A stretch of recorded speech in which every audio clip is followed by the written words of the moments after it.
अस्सलाम वालेकुम स्टूडेंट्स। आज का हमारा टॉपिक है exercise 18.4 new mathematics books. Matric की बुक का हम क्वेश्चन नंबर 1 करेंगे, लेकिन पहले कुछ कॉन्सेप्ट्स करेंगे। 4 कॉन्सेप्ट है, ठीक है। आपके सामने पहले जो नज़र आ रहा है स्क्रीन पर वो है theorem of alternative. Theorem of alternative में आपने क्या करना है, ये तो आपकी सिंपल सीक्वेंस है रेशो की, आप जानते हैं। आपने क्या करना है कि और पहले तो इस फॉर्म में से कन्वर्ट कर लेंगे। आपको पता है रेशो डिवीजन है और ये इज इक्वल टू होगा सी और D.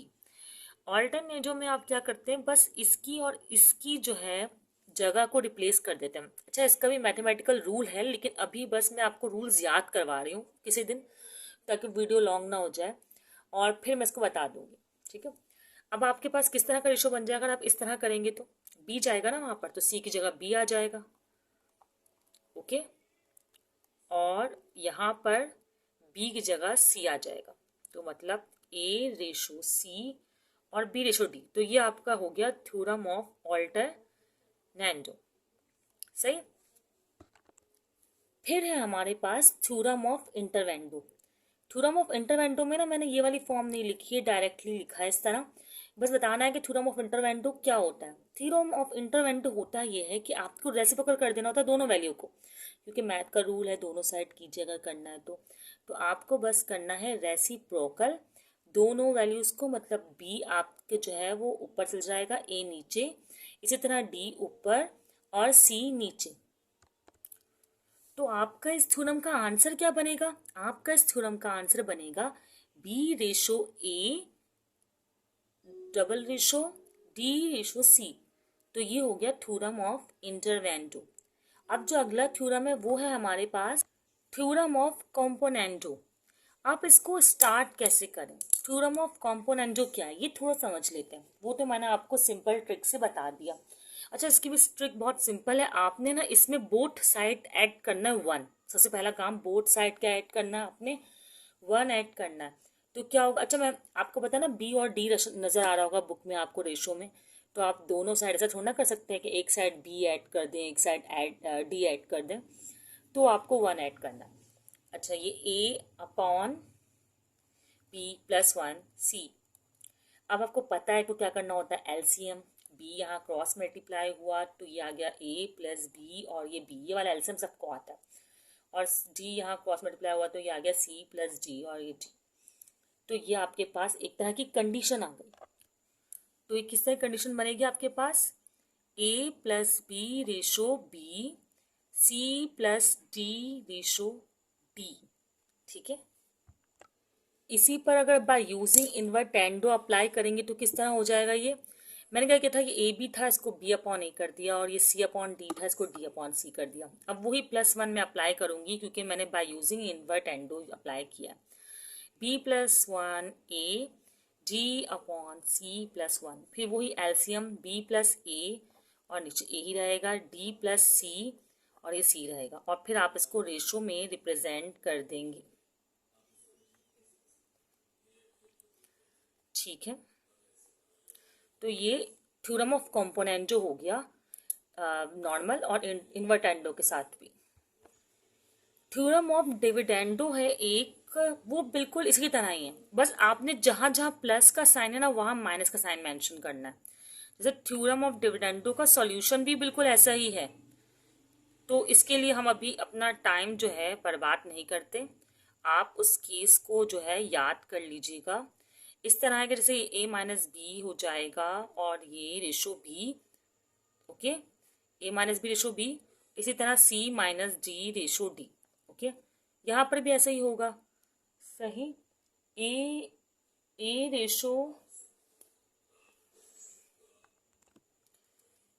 Ratio B minus A और सी रेशो, तो ये हो गए आपके 4 थ्योरम्स, ठीक है। चारों थ्योरम जो है यहाँ पर मेंशन है, theorem of alternendo, invertendo, theorem of componendo, okay, और थ्योरम ऑफ डिविडेंडो, सही है। अब हम ना सॉल्यूशंस करते हैं। अब हम कर रहे हैं थ्योरम ऑफ कॉम्पोनेंटो एंड डिविडेंडो। इसमें करना ये है आपको, इस फॉर्म में ही लिखती हूँ मैं, टाइम वेस्ट होता है उससे ना। आपको ये करना है जो बुक के अकॉर्डिंग करवा रही हूँ, क्योंकि बुक बच्चों को ज़रा इजली समझ आती है, समझते हैं, स्कूल में किसी और तरीके से करवाया है।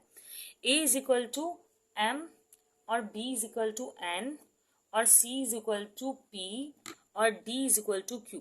ठीक है, तो ये हो गया आपका एम, एन, पी और क्यू, जहाँ जहाँ जो वैल्यू थी उसे रिप्लेस कर दिया। फिर आपको कंपोनेंडो और डिविडेंडो की फॉर्म में लिखना है, तो उन्होंने कहा कि आपका जो कंपोनेंडो और डिविडेंडो की फॉर्म है उसमें आप इन दोनों वैल्यूज को आप लिखें सम में और नीचे लिखें सब्ट्रैक्ट में। ये इनका रूल है। जैसे रेसिप्रोकल करवा रहे थे, किसी में कुछ कर रहे थे, पी प्लस क्यू और पी माइनस क्यू, इस तरह की कंडीशन बनी हमारे पास। ये हमारे जो है 5 थ्योरम हो गए इस चैप्टर के। अब हमें एक्सरसाइज जो है वो स्टार्ट करनी है। इसको अप्लाई करना बहुत इजीली अप्लाई हो रहा है, बल्कि ये करना मैं कहूँगी कॉम्प्लिकेटेड था, लेकिन थ्योरम बहुत इजीली अप्लाई हो रहे हैं। हमारे पास क्वेश्चन है कि एक्स वाई और जेड डब्ल्यू आपको दिया हुआ है, इसको आपको इस फॉर्म में लाना है। अच्छा, देख के ही पता चल रहा है ये हमारी लास्ट वाली जो है ना कंपोनेंडो डिविडेंडो वाली है फॉर्म ना। खैर पहले हम स्टार्ट तो यहीं से करेंगे, फिर यहाँ तक पहुँचेंगे। कैसे स्टार्ट करेंगे कि ये लिखा हुआ रेशो, तो ये फ्रैक्शन बन जाएगा, सही है। और ये z जो है ये भी ओमेगा के नीचे जो फ्रैक्शन हो जाएगा, सही है। अब आप देखें कि x के साथ हर जगह 4 है और ओमेगा y के साथ 3 है। यहाँ z के साथ 4 है और ओमेगा के साथ 3 है, तो इसका मतलब अगर मैं ऊपर मल्टीप्लाई 4 से और डिवाइड 3 से बोथ साइड करवा दूँ तो मेरा मसला यहाँ पर रिजॉल्व। तो हम करेंगे multiply 4 by 4 and divide by 3 on both sides।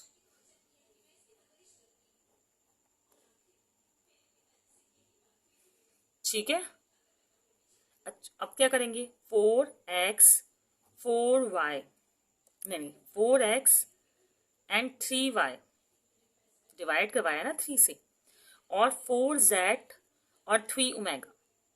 Okay, अब हमें ना लगाना है थ्योरम ऑफ, जो हमने लास्ट में किया था ना, theorem of componendo and dividendo. लिखेंगे apply theorem of componendo and dividendo.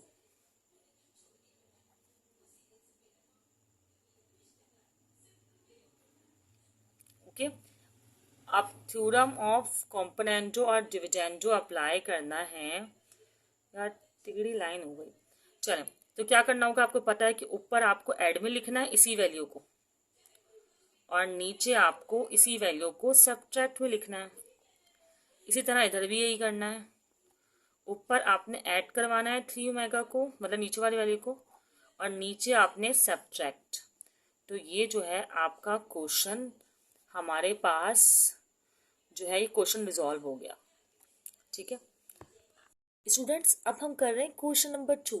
Question number 2 बिल्कुल सेम वैसे ही होगा। आप लोग भी साथ साथ हेल्प करें कि पहले हम लिखेंगे x और y को इस फॉर्म में, ठीक है, z ओमेगा। उसके बाद आप देखें इस वाले क्वेश्चन में हमें x के साथ 5 और y के साथ 3 चाहिए। अच्छा, मैं ना इसको ही रेफरेंस लेती हूँ, z और ओमेगा खुद ब खुद जो है ना वो सही हो जाएंगे। अब मुझे इसके साथ 5 चाहिए और इसके साथ 3 चाहिए, तो मैं क्या करूँगी, multiply by 5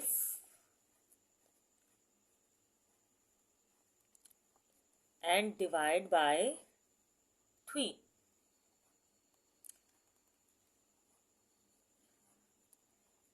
on both side, सही है, बोथ साइड।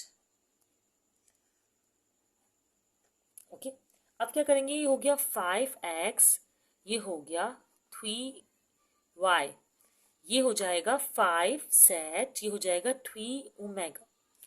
ओके, अब आप अप्लाई करेंगे theorem of componendo and dividendo.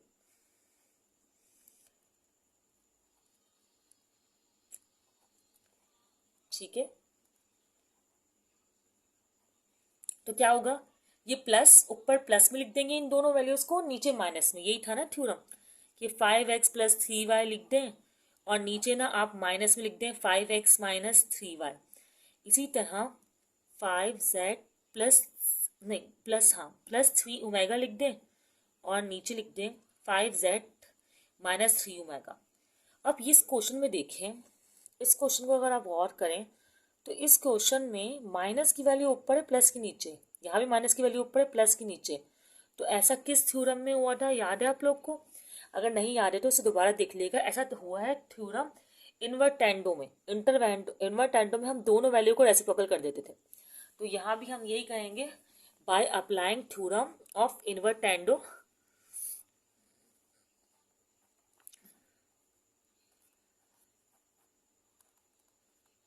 by applying theorem of invertendo और दोनों वैल्यू को रेसिप्रोकल कर देंगे तो हमारा आ जाएगा आंसर जो रिक्वायर्ड है, प्रूफ करना था हमें। ओके, सही है। अब हम अगला क्वेश्चन करते हैं। स्क्रीनशॉट लेके आप चाहे तो कॉपी कर लें इसको। अब रिक्वायर्ड कंडीशन है ये वाली। अच्छा, आपको पता है कि थ्योरम ऑफ कंपोनेंडो डिविडेंडो लग रहा है लेकिन डायरेक्ट नहीं लग रहा। इन दोनों में क्या फ़र्क है? सिर्फ और सिर्फ क्यूब का फ़र्क है। तो आपको ना क्यूब अप्लाई करना पड़ेगा। पहले तो आप लोग इसी तरह इसी फॉर्म में लिखेंगे, ओके। फिर कर देंगे taking cube on both side. इसी पे मैं भी यहाँ लिख रही हूँ ताकि जो है टाइम बच जाए। Taking cube on both side. अब क्या किया, क्यूब ले लिया आपने, तो इस पे भी क्यूब आ गया, इस पर भी, इस पर भी और इस पर भी, ओके। फिर आपने थ्योरम ऑफ कंपोनेंडो और डिविडेंडो अप्लाई कर दिया,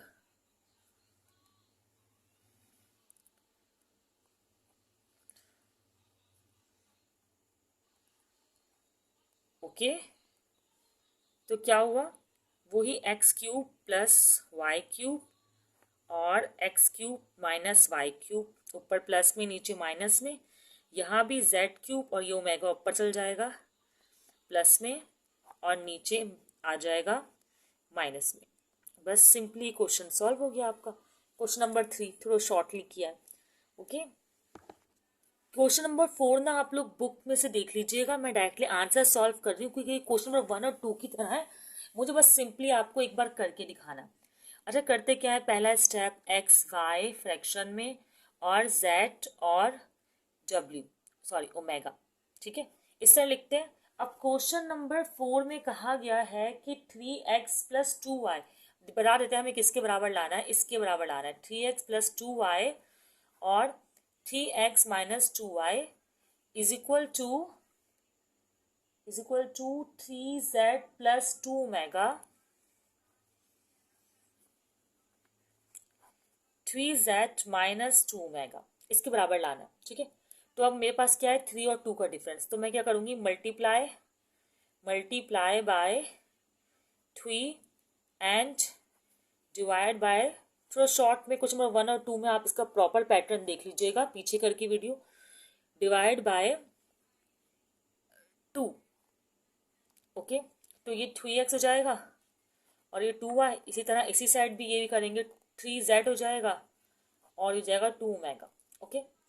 और फिर हम क्या करेंगे, थ्योरम लगाएंगे of componendo and dividendo, okay. तो आपके क्या आ जाएगी वैल्यू, 3x प्लस 2y और 3x minus 2y, 3z plus 2 omega, 3z minus 2 omega. ये आपका रिक्वायर्ड आंसर हो गया क्वेश्चन नंबर 4 का। प्रॉपर पैटर्न में नहीं किया है, क्वेश्चन नंबर 1 और 2 देखिएगा इसके लिए। आपके सामने क्वेश्चन नंबर 5 है। क्वेश्चन नंबर 5 को देखकर परेशान बिल्कुल ना हो क्योंकि ये एक्सरसाइज बहुत सिंपल है, तो क्वेश्चन नंबर 5 भी सिंपल है। अब आप सोच रहे होंगे ना ये थ्योरम ऑफ कंपोनेंडो डिविडेंडो नहीं है, हमने जो थ्योरम पढ़ा है उसमें से है ही नहीं। एक्चुअली इसमें डबल एप्लीकेशन हो रही है। हम स्टार्ट करेंगे तो आपको पूरा समझ में आ जाएगा। सबसे पहले आप हाफ तो सॉल्व कर लें जैसे अब तक सॉल्व करते आ रहे हैं। कैसे सॉल्व कर रहे हैं आप लोग, हाफ एक्स वाई जेड और इस तरह ओमेगा लिख रहे हैं, सही है। फिर देख रहे हैं कि क्या फ़र्क है, 2 चाहिए एक्स के पास और वाई के पास चाहिए 3, तो जेड और ओमेगा के पास खुद ही आ जाएगा। तो आप क्या करेंगे, multiply by 2 and divide by 3 on both side, सही है। तो आपने क्या किया, मल्टीप्लाई बाय 2 किया x और ये डिवाइड बाय 3y कर दिया। इस तरह ये भी 2z हो गया और ये हो गया 3 ओमेगा। ओके, फिर इसमें थ्योरम अप्लाई करेंगे आप लोग, थ्योरम ऑफ कंपोनेंडो और dividendo. Theorem of componendo and dividendo, ठीक है। तो क्या होगा, 2x plus 3y, 2x minus 3y, और यहाँ होगा 2z plus 3 omega, 2z minus 3 omega. Okay, इसके बाद ना इस क्वेश्चन में ये थ्योरम अप्लाई होगा, थ्योरम ऑफ ऑल्टरनेटो। ऑल्टरनेटो में क्या हो रहा है कि आप b और c की जगह को रिप्लेस कर रहे हैं, b और c की जगह को क्या कर रहे हैं, रिप्लेस कर रहे हैं।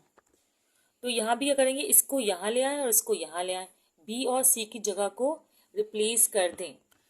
थ्योरम ऑफ ऑल्टरनेटो अप्लाई कर रहे हैं ना, तो ये वाली वैल्यू और इस वाली वैल्यू को इस वाली कोई फर्क नहीं पड़ेगा, ये ऐसे ही रहेगी।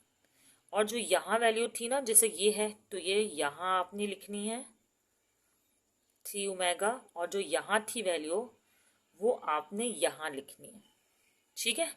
उसके बाद क्या करना है आपने, अब आपने इसमें दोबारा एप्लीकेशन करनी है थ्योरम ऑफ कंपोनेंटो और डिविडेंडो, पर इसमें करनी है। तो आप क्या करेंगे, पहले मैं ज़रा इस पर पार्टीशन कर दूँ ताकि गंदा ना लगे। Theorem of कंपोनेंटो and dividendo, okay, इस पे अप्लाई कर रहे हैं। तो ये वाली वैल्यू ऊपर जाके प्लस की होगी और नीचे माइनस की लिखेंगे, ये वाली वैल्यू ऊपर जाके प्लस की होगी, नीचे माइनस की लिखेंगे।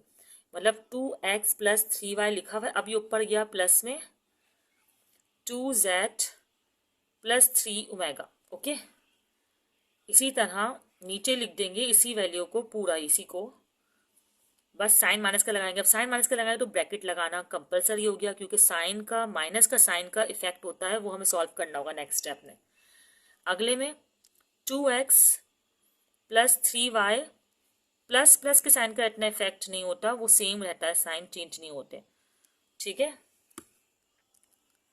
इसके बाद नीचे भी ऐसे लिखना है और वही माइनस का साइन की एप्लीकेशन करनी है। ओके, अब हमें बस एक ही स्टेप रह गया, वो स्टेप ये है कि बहुत ही सफाई से ऊपर वाली वैल्यू में तो कोई फर्क नहीं पड़ेगा, वो आप ऐसे ही कॉपी कर लें, लेकिन नीचे में ब्रैकेट सॉल्व कर लें। कैसे सॉल्व करेंगे, minus plus minus, minus plus minus, और यहाँ पर भी ऊपर वाले ब्रैकेट में कोई फर्क नहीं पड़ेगा, वो आप ऐसे ही लिख दें। और नीचे वाले ब्रैकेट को चेंज करते हैं, माइनस के बाद वाले minus plus minus 2z minus minus plus 3 omega. बिल्कुल जैसा हमारा सवाल रिक्वायर्ड था, जो प्रूफ करना था, वो जो है हमें प्रूफ कर लिया है। ओके,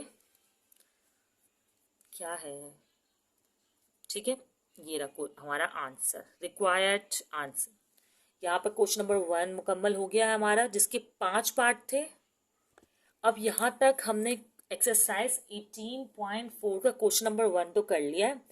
क्वेश्चन नंबर 2 और 3 के लिए ना मैं इसकी पार्ट 2 की एक वीडियो बनाऊंगी, क्योंकि ये ऑलरेडी लॉन्ग वीडियो हो गई है। आपको जो क्वेश्चन समझ में ना आया हो आप ज़रूर डिस्कस किया करें। अल्लाह हाफिज़। वीडियो अच्छी लगी हो तो सब्सक्राइब और शेयर ज़रूर करें।